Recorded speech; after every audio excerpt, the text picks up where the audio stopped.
meeting to order. It is Thursday, August 6th, and it is 3:43 p.m. So let's do roll call. Roll call. Chair Sean Howard. Here. Vice Chair Lisa Copeland. Here. Here, actually, via Zoom, I should say. Yes. Treasurer Darren Morton. Here. Member Brian Johnson. Here. Member Deborah Reynolds. Let the record show that she is absent. Okay. Do you have the notice of the special meeting? Or do you have to read that since it's a special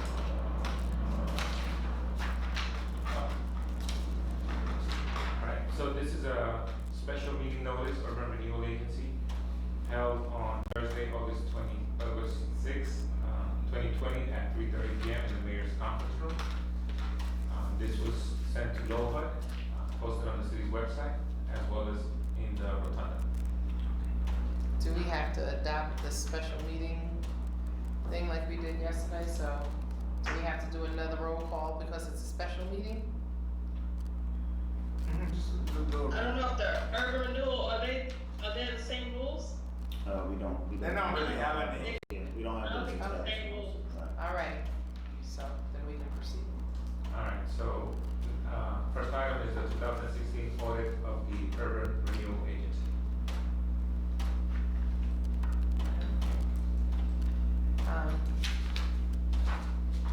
The 2016 audit? Okay. Yeah. So, the board members before you, I sent out a little earlier today was the copy of what we received from O'Connor Davies related to the audit for the Urban Renewal Agency for 2016. In your emails and also in your packets, you basically have several documents. One is, of course, the actual report to those charged with governance, which is this board, and that is the report that comes from O'Connor Davies, which outlines, of course, all of the required documents as it pertains to New York State, as well as general accounting principles. Also, you will notice the sections here as it lays out all of the any of the comments, the internal controls report that comes from O'Connor Davies that includes the appendices with the material weaknesses of the audit, as well as the significant deficiencies it lays out with the recommendations and other items there. And so we are excited that we were able to finally get to this place to present this to you so that it may become the official document for the public, as well as also you have the actual audits and the audit statement, the financial statements.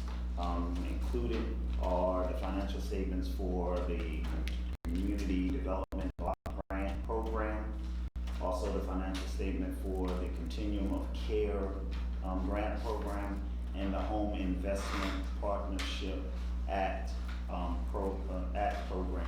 I do want to note that I did send it out to you all earlier. I did receive an email back from the comptroller, which stated that, in her opinion, that I was offering misleading statements that this had been completed, and that URA had just issued its financial statements to the auditors.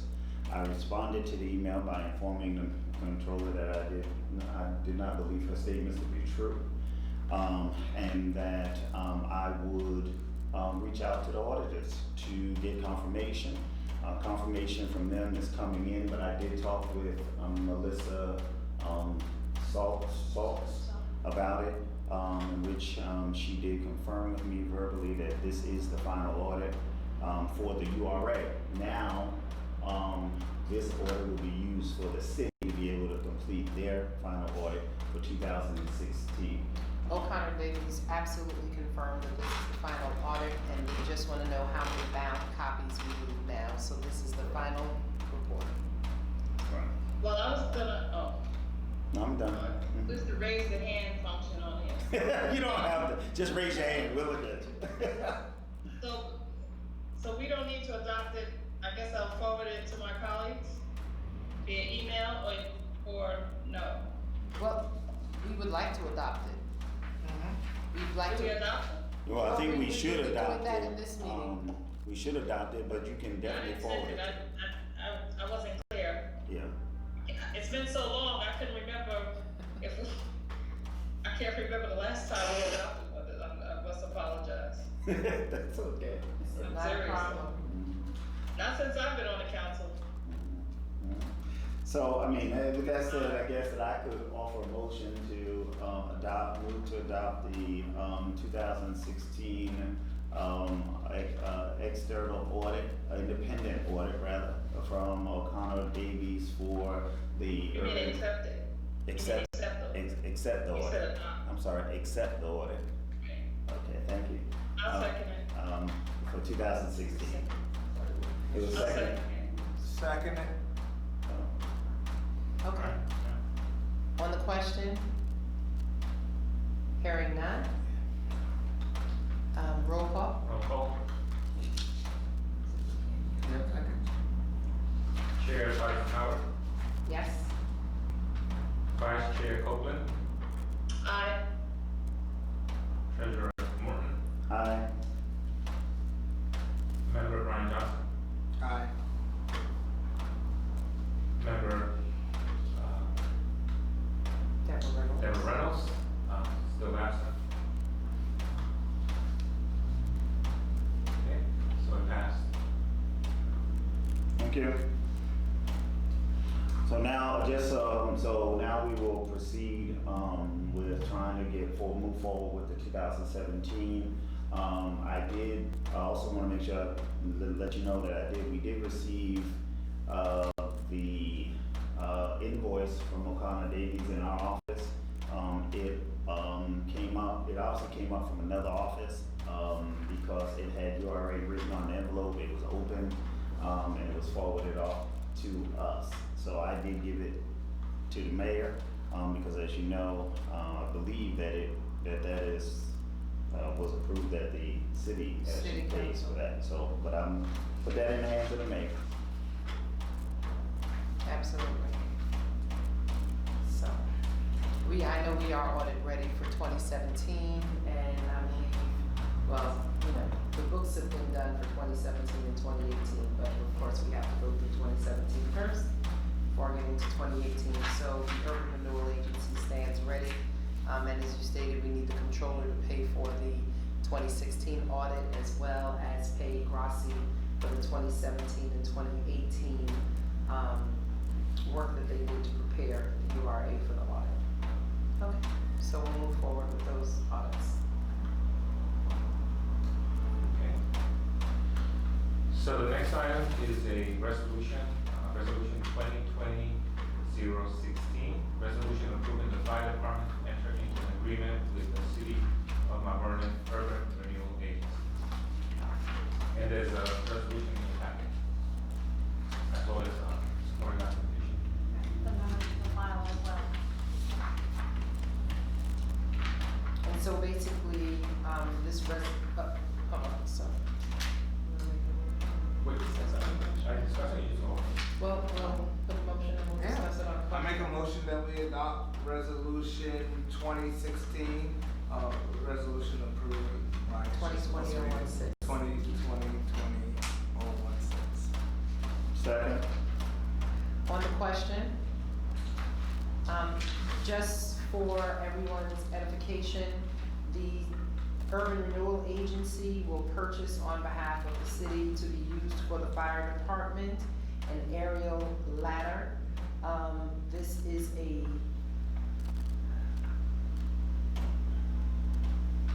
is a 105-foot heavy-duty ladder, with a 95-foot tower ladder and 100 100-foot light-duty ladder. We need aerial ladders to deal with multi-level structure fires here in the city of Mount Vernon, whether it's 2 or 3 family homes or buildings. It allows us to be able to get an aerial advantage to putting out fires. It allows us to be able to go on roofs and go in and open up roofs and things of that nature. And it is essential to the fire department to have it. We are down to 1 aerial fire ladder here in the city, and it's about 20 years old. And so the purchase of this will go a long way. It costs $1,349,000. This is coming from CDBG funds at HUD, so it is of no cost to the taxpayer here in the city of Mount Vernon whatsoever. HUD focuses on the protection of property and maintaining affordable housing and eliminating blight, and so this is how we're really able to utilize this money to purchase fire protection equipment for the city of Mount Vernon. This is something that we have to turn around quickly because the company that has put this together and has built this fire engine needs a quick turnaround. They've had major delays from the city of Mount Vernon in October through December, several months after that of last year. And so if we don't move quickly on this, we will lose this, and it can take us several months to get a new one built, and we need this right away. So the other thing is purchasing this apparatus at this time will also help us. Right now, we have so much money in our account, in our HUD account, and we are over the amount of money that is allowable in our HUD account. We can have 1.5 ratio. A ratio of 1.5 times of the amount. We can have a ratio of 1.5 times the amount of our annual funding. And right now, as of yesterday, we had 3.05 times the amount of our annual funding amount, which puts us, at more than twice the amount that we should have. So we have to spend down a significant amount of this money. And we are waiting for the monies to become available for 2020 and our first round of COVID monies. That is an additional, so right now we have $5,571,520.09 sitting in our account at HUD. We have waiting to hit our books, and we're already twice the amount that we're supposed to have there. We have waiting to hit our books an additional $3,297,365.12. Once that hits, we're gonna be at probably about, 7 times the amount of, at least 6 times the amount of what we're supposed to have in, 6 to 7 times the amount of money that we're supposed to have sitting on our HUD account in the federal government. And this puts us way above what our timeliness mandates and policies are for HUD. So we definitely have a plan to spend down this money. This fire engine, this aerial ladder is part 1 of that, and we will be ordering EMS trucks as well, and that'll cost about another $1 million. And we have $650,000 set aside for our playgrounds. We have money set aside for our public facilities. So we absolutely have a plan to spend down this money, but all of this will be contingent upon the comptroller, Deborah Reynolds, accepting the money from HUD, transferring it over to Urban Renewal so that we can spend it as it's going down. So that's where we are. And so, any questions? Questions? I don't think my question is on this ordinance, so I have to ask it after we vote. Okay. All right, roll call. Yes, sir. Chair Eisenhower, Vice Chair Copeland, Aye. Treasurer Morton, Aye. Ron Johnson, Aye. Deborah Reynolds, still absent. So that passed. I didn't put new business or old business, but something else. Council President Copeland, you said you had a question? So I have a question about, I was out early and I drove around. I noticed all of the traffic lights were out. Did we have any money for these traffic lights? Cause we know they're analog and now and then everything else is not analog. That's why they keep going out. So,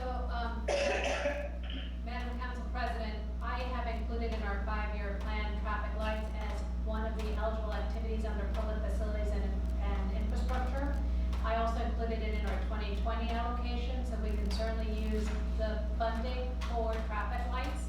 We just have to make sure we go through, an RFP or a bid. I did share the city, we have, Monica on our team, who's our community development specialist, identified the bid, the RFP that the city of New Rochelle is using and has shared it with DPW. So we will work, our team will work with DPW to put something together so that we can, release that in the next, 2 months so that we can start that process.